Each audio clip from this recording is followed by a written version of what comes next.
In T-minus 3, 2, 1, we begin the fun. Touring our way through the NBA from that big apple to the place by the bay. Is your mind buckled in? Because it's time to begin. Sekou and his friends are doing it again. The Hang Time Podcast is the spot, so sit back, relax, because the show's about to drop. Welcome into another edition of the Hang Time Podcast, my favorite edition so far. Sekou Smith here in Atlanta with a roundtable of experts from NBA.com. My main man, John Schumann, Sean Powell, and Michael C. Wright are joining me on this episode of the podcast. This is a big day. Since March 11th, basketball has been at a standstill, but there was a Board of Governors vote today ratifying a return plan for the 2019-2020 season. 22 teams in Orlando starting July 31st. We're getting not only basketball back, we're going to get some regular season basketball. We might get some play-in basketball. We're going to get some playoff basketball. And we're going to get a champion crown. Now, health and safety are of the utmost importance, obviously. And we'll get into that as well. But with that said, fellas, welcome. Glad to have you back. Glad to have basketball back.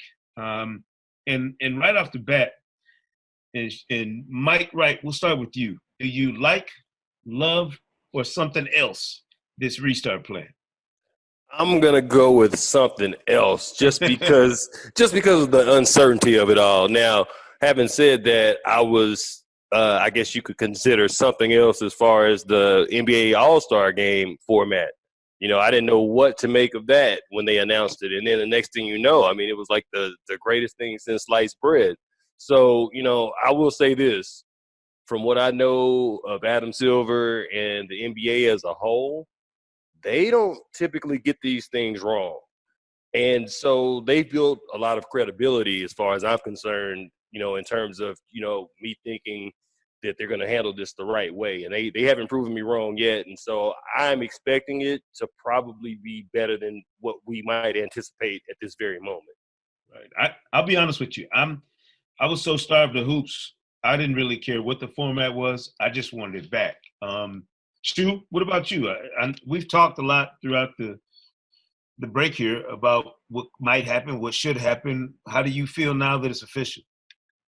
Well, first of all, before saying it's official, like I don't think that this announcement is a green light, right? Like the light isn't green to say, yep, we're playing basketball. This is definitely happening. And I'm glad that the league included the appropriate language as far as testing and, you know, if things can go forward on July 31st, that's the tentative date we're projecting. So I'm glad that was included in it because I think there's still some hurdles to clear as far as getting everybody in one place and playing basketball again. As far as the format itself, I will say that 20 teams should have been the number instead of 22. I mean, Washington is 24-40. Sorry, you don't belong. Phoenix 26-39. That's right. A little bit better, but given all the teams in front of them in the Western Conference standings, sorry, Phoenix, you're out. My friend Kevin Pelton from ESPN ran like 500 simulations of what it could be, what the thing, and in one of those 500, Phoenix made it to the play-in game as the 9 seed in the West. In one of the 500. So you're saying there's a chance then? No, I'm saying they do not. So that's my one qualm with it. Like as far as this thing, I get wanting to include Portland and New Orleans because of like all the math that happened that was going on before the season was suspended. Those teams had a decent shot at making the playoffs. I don't get the Phoenix and Washington inclusions at all, basically. So because I think the fewer teams you have, the less of a chance that something wrong happens. Right. And yes, there's not a big difference between 20 and 22, but it's the same thing of washing your hands for 15 seconds versus washing your hands for 20 seconds. Like every little bit counts. Right. And so that's sort of my issue with it.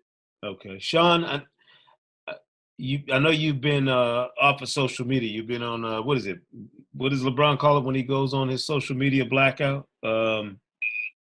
So you liking this or not? You liking this format or no?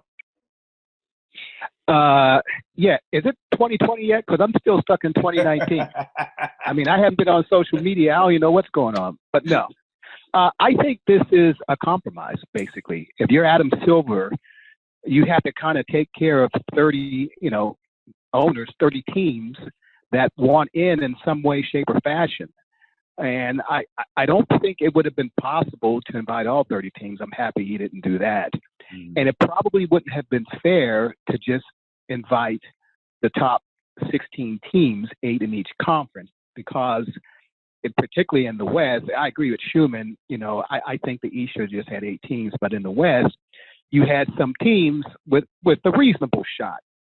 And I also think the NBA wanted to have some regular season drama, if we want to call this a continuation of regular season, before you meet the playoffs, because you still have 2, maybe 3 intriguing teams.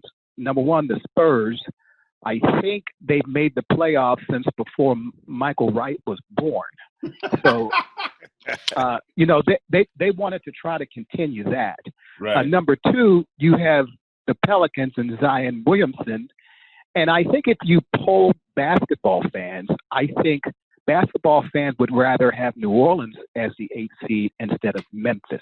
And no offense to the great people in Memphis and that scrappy team that they have there, but the Pelicans was, they sort of were surfing a little bit of wave there in the post All-Star period, and Zion was healthy and it looked like they were going to make a move. And then you have the Portland Trail Blazers, the team that went to the Western Conference Finals. Was it last year, right? Yes, it did. Yeah. So, and you have Damian Lillard, who is a postseason marvel, and also that team might even get pretty healthy. So obviously, you wanted to give them a shot at the playoffs too. So I think it was a compromise. Is it the perfect solution? No. But here in the year 2020, I ask you 3: is there anything perfect? Absolutely not. No. And listen, fellas, that's the one part about this that I, throughout the course of these months where we've had no basketball, really no live sports that have piqued my interest. No offense to these folks doing NASCAR, and no offense to anybody doing, playing video games, whatever, all this other stuff, UFC. Without basketball this time of year, I've been at a loss for just a equilibrium, my schedule, knowing where I'm supposed to be. I didn't realize that the start of the NBA Finals was supposed to be today. Matt Weiner, our colleague at NBA TV, tweeted out this morning, I wanted to take my phone and throw it across the room just thinking about it.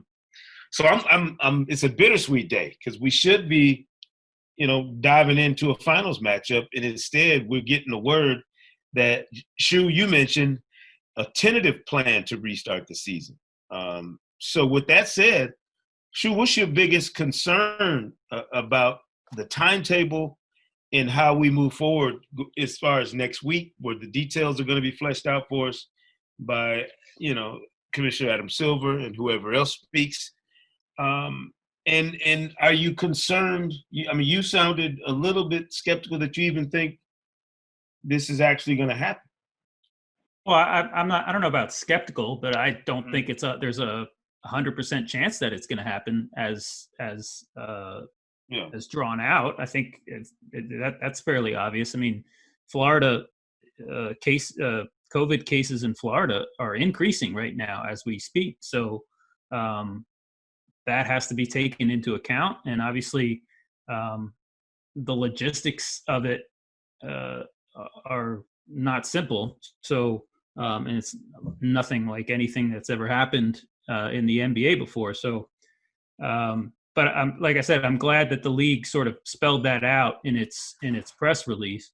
As far as the timetable itself, I think there's concern on the back end of it because there's not going to be much time between the end of the finals and opening of training camps for the 2021 season.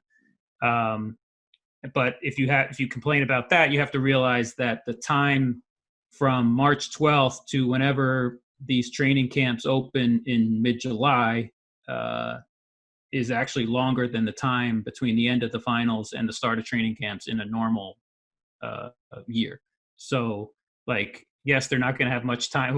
Whatever teams make it to the finals are not going to have much time between that and the opening of training camps for next season. But they've already had about 4 months off right now, so it's a give and a take in that regard. Sean, do you have more logistical concerns, or do you have more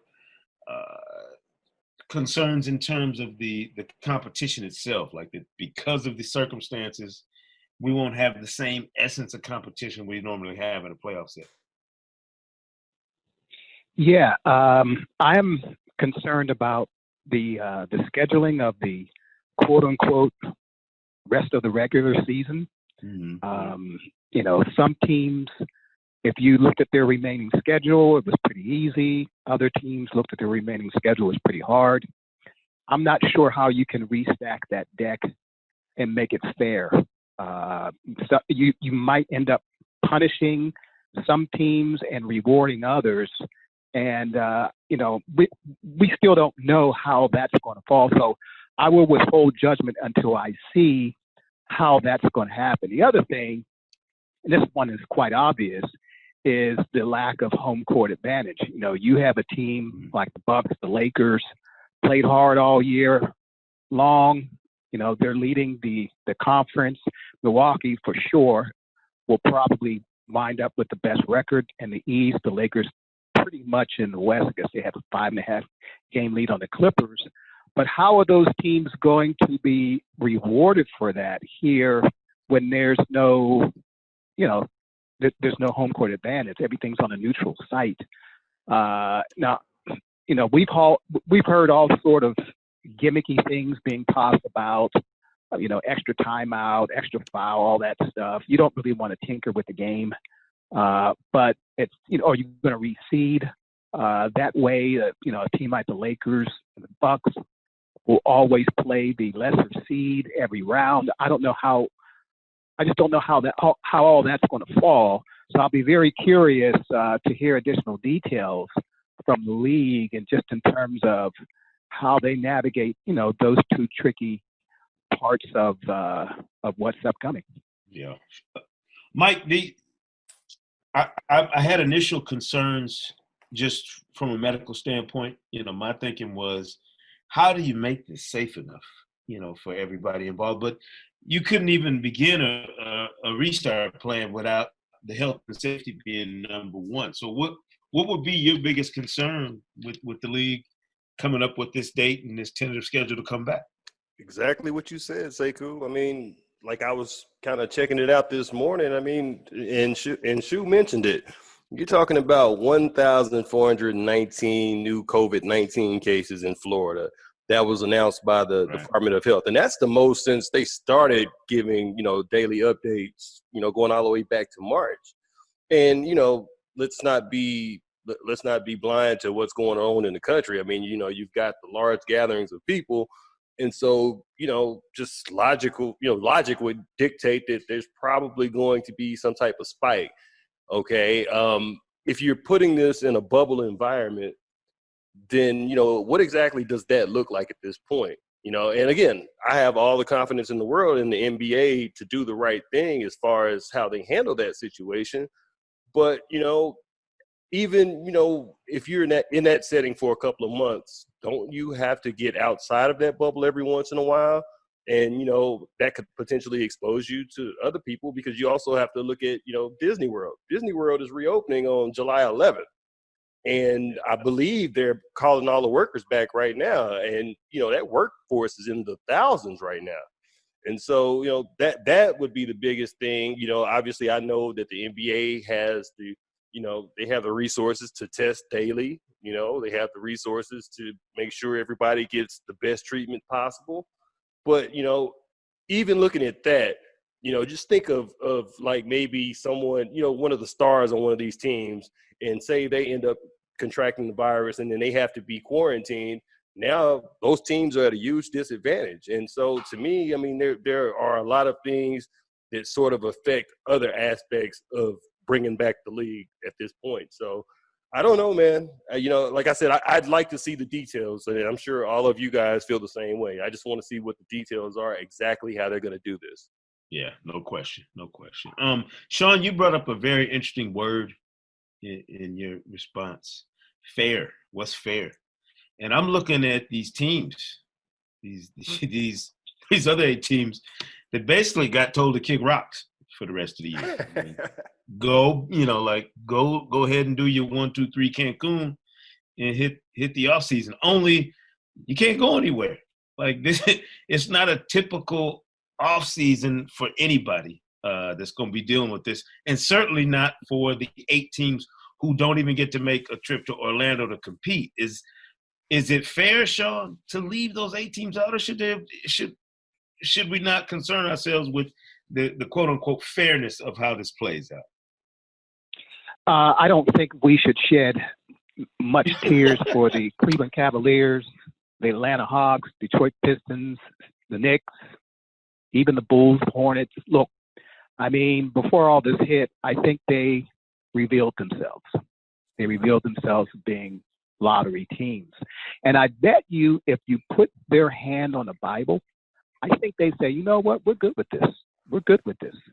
Because there's really nothing for them, nothing to be gained. I mean, realistically, nothing to be gained for, the Cleveland Cavaliers. I mean, these are teams that would probably be best served going back into the lottery, going back to that podium. Oh, and by the way, we'll see them.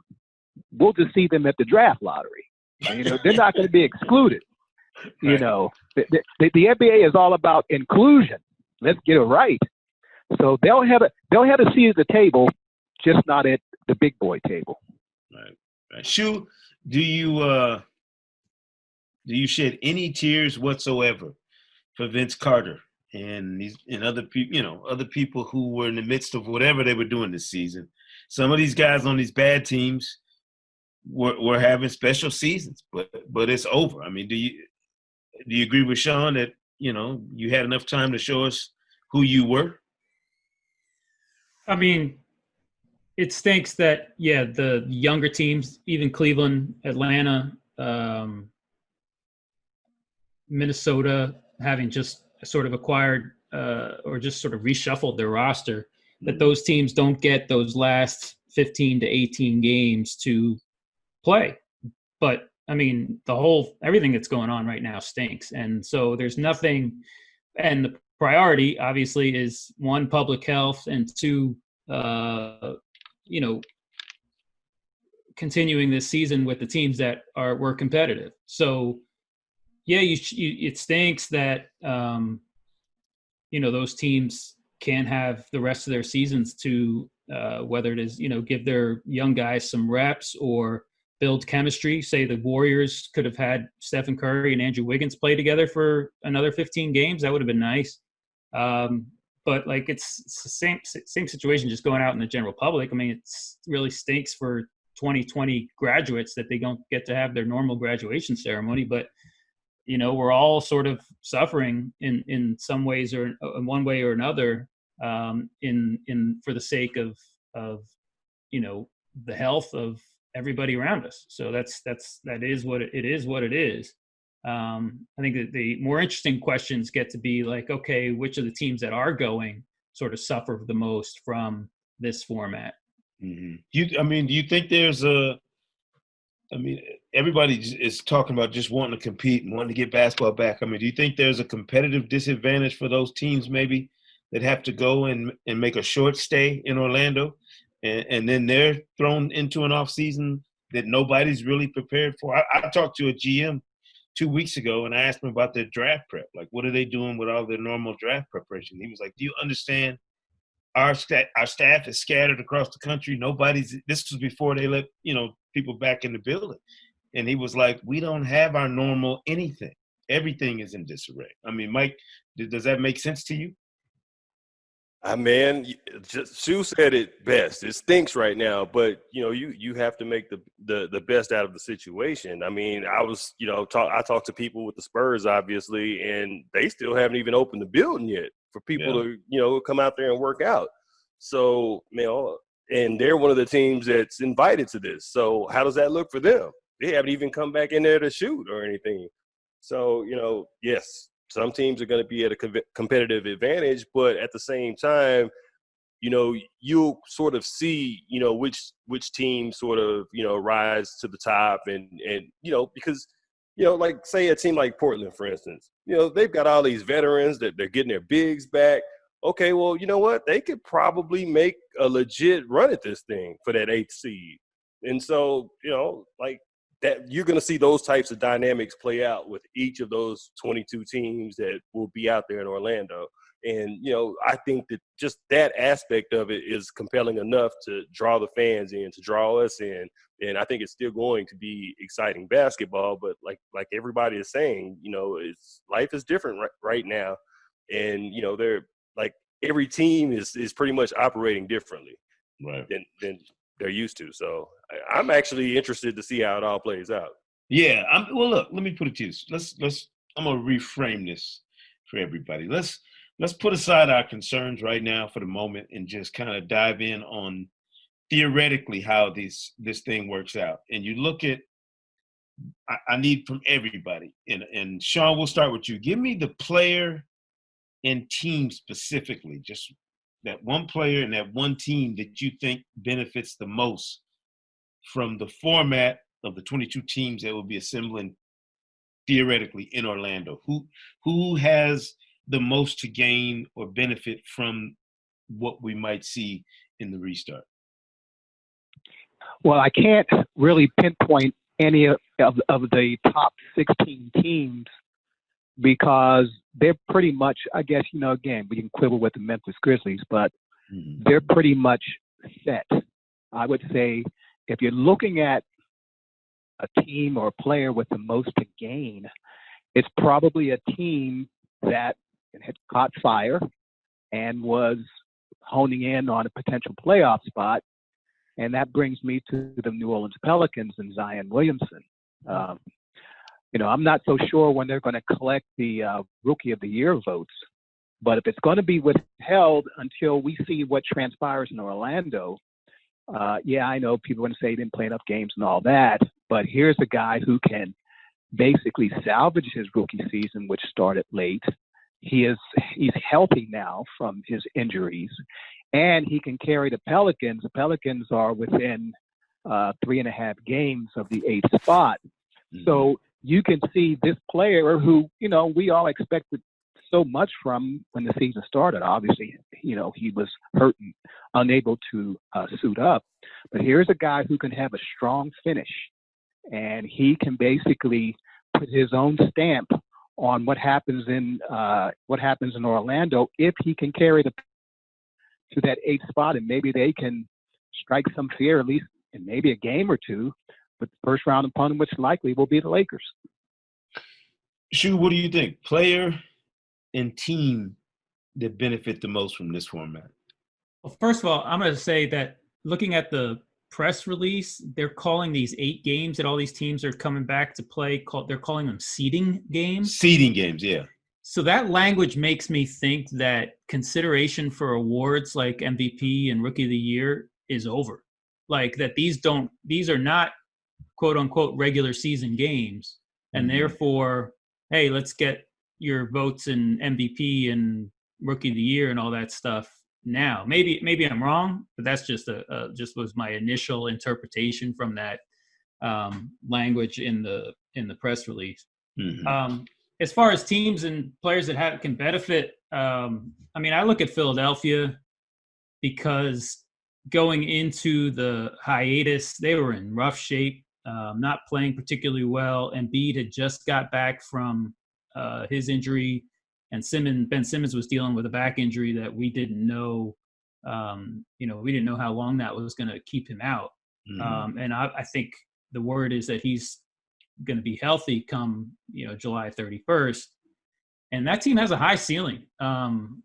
as they're sixth in the East, but they have a chance to move up as high as fourth. And I was looking at records in games played in between the 22 teams that are still alive. The Sixers are a sort of mediocre 22 and 23 against those other 21 teams. They're 18-2 at home, 4-21 on the road. And those 18 wins at home, I mean, they've beaten some good. They destroyed the Lakers at home. So like I said, they have a high ceiling. That's a team that was going to have a rough path to the finals if the season was normal. And they're still going to have to get through at least two of the sort of Miami, Boston, Toronto, Milwaukee group. But maybe that group isn't as strong as it would have been in a normal season, coming back from a 4-month absence. You know what I mean? Like maybe the field is a little bit leveler because everybody's sort of dealing with these sort of issues. And so I think Philadelphia is a team that can benefit from that just because they have a really talented starting lineup. The fit has not been great with Al Horford, but I think they've learned that I think they're going forward with him coming off the bench, and so we'll see how that works. They just have a ton of talent, and therefore could beat anybody on any given night. And so therefore I feel like they benefit, have the potential to benefit from everything that's gone on. Right. Miami's a team that was incorporating Andre Iguodala into their mix, before everything got halted. And I was thinking about teams and players who needed extra time to get comfortable or to come back healthier. And then I realized whatever benefits you think they might have had, if you don't have a world-class workout facility at your home these past months, I don't know, Mike, what would be the real benefit, even if you've had this downtime, maybe your body heals up, but you haven't been able to push yourself and train in a peak way like you would normally going into the playoffs, where you have to ramp up the emotional and physical and mental capacity to prepare yourself for that grind. So is there a real player or team that benefits even though everybody's been away from the facility like this? I think so. I actually think so. I mean, like, to me, you look at the teams that have that veteran cohesion, and you look at the teams that have dogs on the teams. I mean, let's just be real about it. I mean, like the Clippers, for instance. You got Kawhi, Pat Beverly, Paul George, and so in like the cohesion, maybe not. It might not be there right now, but you got some dogs. So when the ball goes up for tip off, you don't have to worry about those types of guys kind of easing into the competitive part of it. So, to me, they've got an advantage. You look at like the Lakers, same thing, Denver, Utah, Toronto, Boston, Milwaukee. I mean, those teams that have a little bit of veteran presence, I think those are the ones that will benefit the most from this format. And, because a lot of these teams, these younger teams, like Memphis, for instance, they're younger. They don't have that playoff experience. So, we all know that the level of competitiveness just ramps up like maybe 3 times what it is in the regular season. Well, those guys are going to be sort of learning on the fly. Meanwhile, like I said, those veteran teams, they're going to be ready to roll. And so to me, that's the biggest advantage. All those teams with like some type of veteran presence to them. And, out of the top 16 teams, most of those teams have that. Right. I thought about legacy too when I was thinking about the player that would have the most to gain from the season being restarted. And, LeBron is obviously a guy everybody looks at as well. Of course, LeBron, a chance to win another championship, potentially a chance to, to snatch another MVP. But given the clock, the career clock, and where guys are in their contract situations, I thought about what about the Bucks and Giannis in this being a critical restart to a season for them? They got a ticking clock in terms of the time they know Giannis is on that roster to compete for a championship. This could be it when you think about it. For sure. So, I mean, Shu, you mentioned, the seeding games and whether or not that is an opportunity for somebody to continue to chase some of these individual awards that are out there, or whether you have to have that component of your season done. Like whether we have to, as voters, do you have to have that ready to go next week or July 1st or whatever? We're going to find out the details. What does the resumption of the regular season, or if it's not the resumption of the regular season and just those seeding games, how does this affect your ballot? My MVP ladder has not changed since March 11th. The order, the next time you see it, will be the same order it was when the game stopped. Does this change your mind, and what goes on in Orlando potentially change your mind about who should be at the top of some of these ballots? Shu, and I'll start with you. For the ones I've sort of had a conclusion on, no. Like MVP, no. Rookie of the Year, no. Now, when the season was suspended, Giannis Antetokounmpo was hurt, right? And the Lakers were coming off wins over the Bucks and the Clippers. And so if things had, gone according to plan, then yes, I think the door would have opened for LeBron, although I think I had sort of closed it most of the way in that regard. But I think it would have opened for other voters, I'm sure. And so obviously the 8 games is less than 16 or 17 games or whatever these teams had left. Lakers had 19 games left. So that is that hurts any chance of LeBron unseating Giannis in the vote. So and the same thing with Rookie of the Year, really. Even if New Orleans gets into a play-in with Memphis or whatever and upsets them, and even if these games count towards award voting, it's still a huge difference in the number of games and minutes that Ja Morant played versus the number of games and minutes that Zion Williamson will have played. So I don't think it affects. I think now for other awards, like I haven't dug in deep to all defensive team and I hadn't made a conclusion about Defensive Player of the Year award. So like I guess I should do the research on that stuff before we get started again, or who knows? We'll learn from NBA PR. What's the deal with voting? Hopefully soon in the next week or two, and then we got to go from there. Sean, you mentioned Zion, and he and Ja Morant obviously didn't get a chance to stage the kind of duel for Rookie of the Year because Zion missed so much time early. I don't even know if it's fair to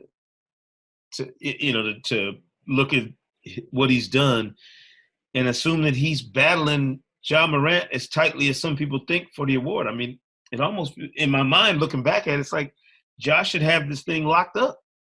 Maybe I'm wrong, but that's just how I feel about it.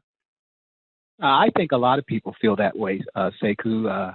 The kid has played well, sturdy, showing leadership. It's hard to come to a team, even a young team like Memphis, and all of a sudden, you're the commanding voice in the huddle. Or you're the commanding voice on the floor. Not that many players we've seen come straight from college and have that kind of presence. And this kid certainly has it in Memphis. So, yeah, I agree with you. I just think that all things being equal, at the pace that Zion was on, then we might be having a different discussion. As far as the MVP, I agree with Shu. I mean, I thought when the season was suspended, I thought Giannis had pretty much had it locked up. But having said that, LeBron was on a roll. He had those 2 big games over the Bucks and Clippers. And suppose he and the Lakers just kept rolling in the last 3 or so weeks. There might have been an interesting conversation about that, particularly with Giannis being hurt. By the way, it would have been interesting in another sense because, correct me if I'm wrong, but I don't think the NBA has ever given the MVP to someone who was not the leading scorer on his own team. And yeah, we know, LeBron does so many other things other than scoring, but I think that would have been a first. I would have to do some research on that, but that would have been something interesting. But yeah, I agree with you, Sekou, with the rookie award. I think that was pretty much all locked up. But But the only reason why I think that was locked up is because Zion just didn't have enough of a chance to put together a more lengthy body of work. I think the much more competitive thing to do, and Shu, you mentioned this, is all defensive team, your all NBA team. Is there somebody on one of those 8 teams that would have been considered that now his body of work has to go to bed already, and somebody else has a chance to jump in the mix? That's one thing I thought about. The other is, and we haven't mentioned them as a team, but what is it? A team like Denver, who was searching for kind of that right mix, that sweet spot with their season, and does a guy like Nikola Jokic get a chance to swing his way back into an all-NBA spot? There are guys who, if they impress, and depending on, as you said, Shu, when they want these ballots in, some guys could get penalized because our last, vision of what they were doing might not have been great. And they could get to Orlando and tear it up, and you don't get to use that as a part of the voting process. So it could be interesting. I'm going to interrupt real quick and say quickly, Steve Nash was definitely not the leading scorer on the Suns in his 2 MVP seasons. So I haven't looked at everybody else, but that was when Sean brought that up. I had to bring in a question. I couldn't think of. Actually, Steve, he wasn't even close in his first MVP season. He averaged 15.5. Amari should have been the leading. He averaged 26. And then Sean Marion was the leading scorer the following year. I think Wes Unseld falls in that category too. I think he was like 5th in scoring when he won MVP. Really? Wow. Shout out to the Matrix, and certainly rest in peace to Wes Unseld, passed away early this week, man. But also, what you bring up, Jokic, Jokic is a guy who, do you have to wonder what kind of shape he's going to be in? No. Literally, same thing with Doncic, who was a guy that, who I think was in better shape this season than he was the previous season, but who knows going forward. We've seen pictures of James Harden, I guess, like he looks like a new dude, yeah. So that's one maybe we don't have to worry about. But and I think Houston in general is an interesting team just off of this hiatus, in that they were sort of struggling at the end there with their small ball. Like, people had sort of figured some things out. So maybe this gives them a reset as far as playing with that lineup, gives some a chance for Mike D'Antoni to think about some stuff and how that lineup's going to work going forward. So I think that's a sort of an interesting team right there. And if Harden is in the best shape of his life, well, that'll be pretty interesting too. I just feel like it's all the reset itself in general. Everybody, to me, kind of starts with a fresh slate. Even though there's been enough of a season put in already for them to establish themselves, kind of a pecking order in a hierarchy, I do feel like this is a fresh start for everybody. And it's based on how you spent the time during the shutdown. Like, did you do what James Harden was doing and reshape your body? Or were you one of those cats like me who was, you didn't necessarily get out there and work out every day? Like, you take a day off since we quarantined. You know what I mean? You don't know when we're coming back. Do you think, and I'll run this by you real quick before we get to our final topic, but do you think that the time between now and July 31st is going to be enough time for somebody who was eating, donuts here and there to get in the kind of shape they'll need to be in to compete at the highest level, if they're not? And I ask you that first, Mike. Do you think that June, the first week of June to July 1st then to July 30th, is that enough time? Is that 2 months enough time to get in the elite type of shape you need to be in to compete at the highest level in the NBA? Well, obviously, that the best way to get in shape is to actually play games. Yeah. So that makes it a lot tougher for sure. But, you've had, or even if we're talking about from right now to when they actually pick the season back up, you've got over a month. You got over a month to get your body right. And, like you guys were mentioning James Harden, and, we were talking about like just awards and how, opinions might change. Well, think about this. Like James Harden, this is typically the time of year where he runs out of gas.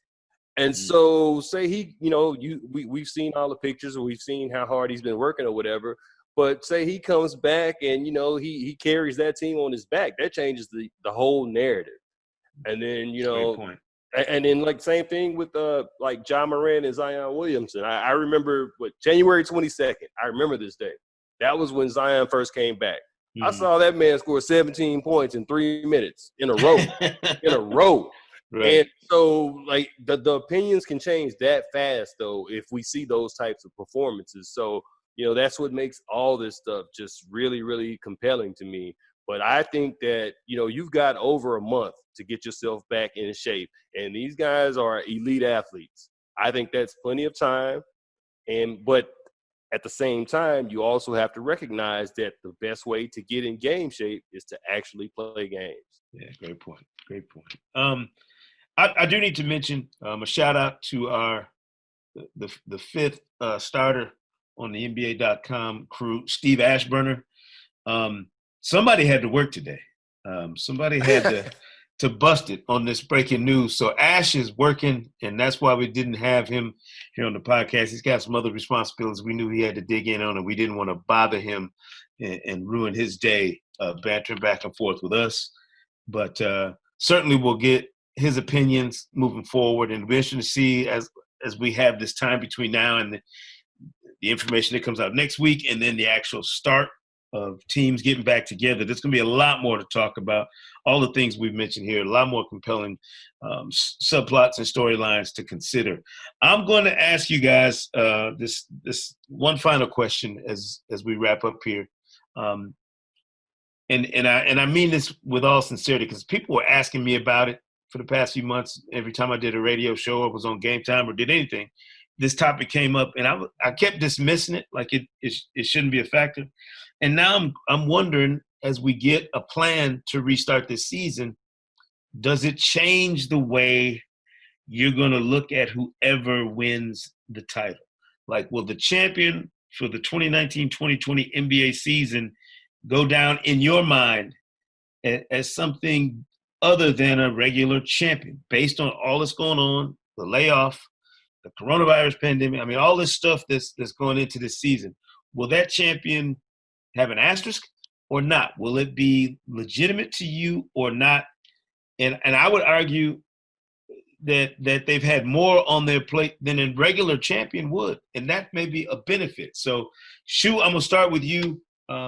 Does the champion for this season have an asterisk or not on their title? No. Every team's got to deal with the same situation. So no, absolutely not. And like you said, yeah, it's a rough situation, but like you're gonna go through 3 months of basketball and it's different basketball, but it's not.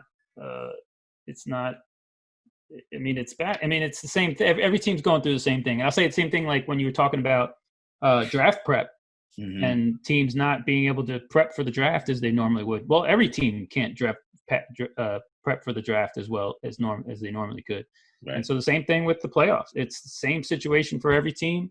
There's no asterisk next to it. There's no asterisk next to the Spurs 99 title, despite any complaints from Phil Jackson. Tim Duncan is a 5-time champion, not a 4-time champion plus something else. Like Shaq disagrees with you, by the way. I heard Shaq say something else. I live in San Antonio, man, so they have to fight that stigma every day. Yeah, but I agree with you. Not here. So. Sean, what do you think, Sean? Asterisk or no asterisk? Well, yeah, I'll give you my opinion, but I think it's going to be the consensus of the basketball world. Now, I could sit here and say, well, I'll tell you my opinion. I don't think there should be an asterisk because let's suppose, for example, that the champion is like the number 1 seed, or Lakers or Bucks. Well, they didn't have the advantage of having home court. As you saw from some teams in the past, you play that game 7 on your home court, got a little bit of extra. You don't have Meta World Peace and Pau Gasol to save you sometimes. Yeah, like we watched once. but you know how fickle the basketball world is. How we can say what we want to say, but now there's social media and everybody's going to chime in and say LeBron's 4th title is cheap, or Giannis's 1st title cheap, or Kawhi really didn't win back-to-back titles with two different teams because that one's not legit. So you'll hear all that. But I think you'll hear it in the short term. I think in the long term, I think that asterisk, if it's even there, will have faded away. Great point. I'll say that there is that idea that there's always going to be there's always going to be a negative, right? Like I think I said this when the Warriors won with Kevin Durant, it was like, well, you suck because you didn't win the championship, or you suck because you won the championship but you weren't the Finals MVP, or you suck because you were the Finals MVP but you had to join a really good team to get it, right? Like there's a way to denounce anything no matter what. So that's the way it is.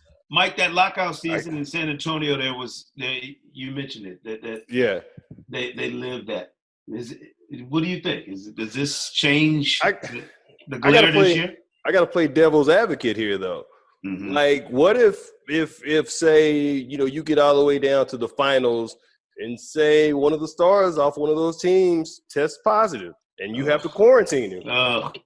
You have to think about those kinds of things because that's the reality that we live in right now. And as Powell mentioned, the basketball world is a fickle one. And, if say, it's the Lakers and the Bucks and say Giannis is out because of, what I just mentioned, then that cheapens LA's title, and then there's already going to be just that hate for LeBron anyway. So that's just something to kind of keep in mind when we look forward to what's about to transpire in Orlando. No doubt, and I agree with you. There is this, I think, more so in recent years than ever. There's always now this qualifier. Well, you won it, but this, and this. I hate it. They won, but they didn't have to go through this team and that team and this team throughout the course of the playoffs. Now, we say that about champions that we can remember and say the last 4 or 5 years. I don't remember ever saying that, and I probably did at the time, but literally I don't remember what my gripe would have been 20 years ago when somebody was winning a championship, and I said, well, this point guard from this team was hurt, so therefore it cheapens a little bit the title run of this team. To me, you got to survive whatever circumstances you survive. And this season, the 2019-2020 NBA season, may have the greatest adversity for whoever wins it that we've ever seen. We've never had a season suspended in this manner for a non-basketball related issue that will have forced a complete reset of the entire season before you get a chance to compete for a championship. Any final thoughts, guys? Anybody got anything they want to get off their chest now that we are officially going to have to shave, get haircuts, and potentially get back to work? Anything? any last messages before we get back to the grind? Yes, Sekou, I think that the Lakers are going to keep LeBron James sealed in a hyperbaric chamber.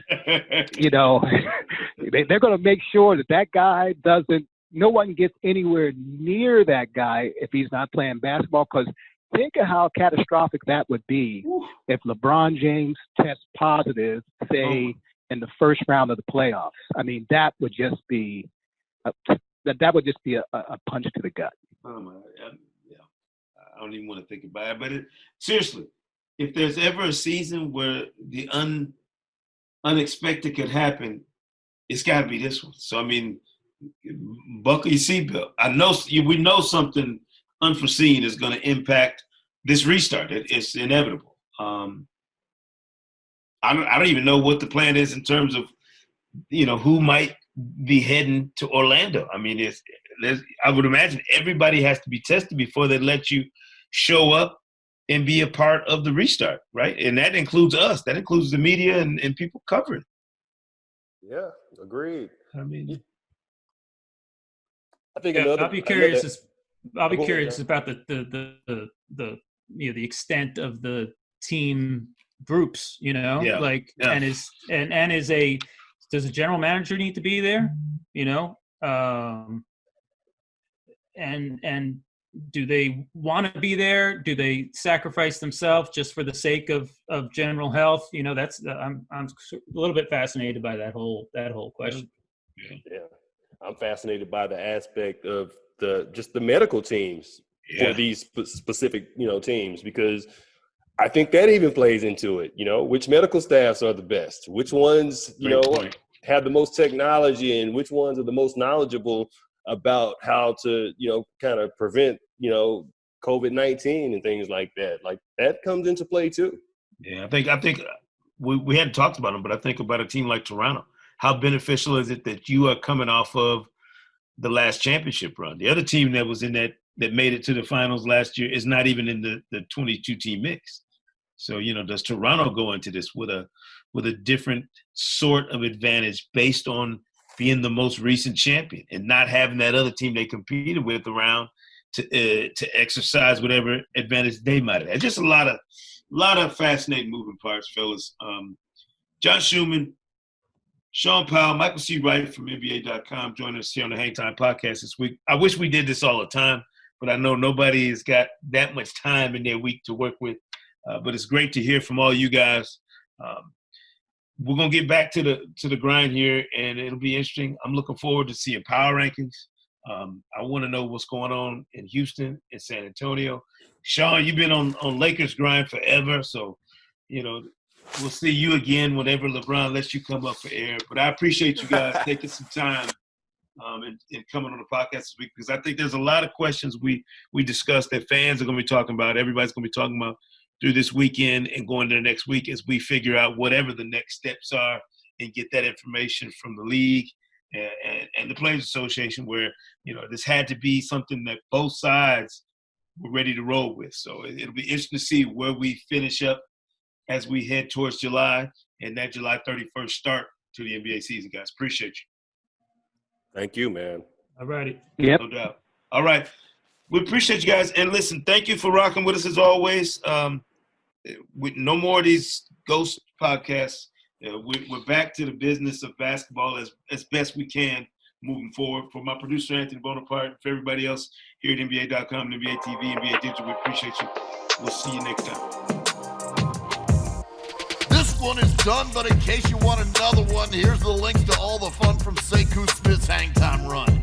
Check us out on Apple Podcasts, Spotify, NBA.com/hangtime, or wherever you listen to podcasts.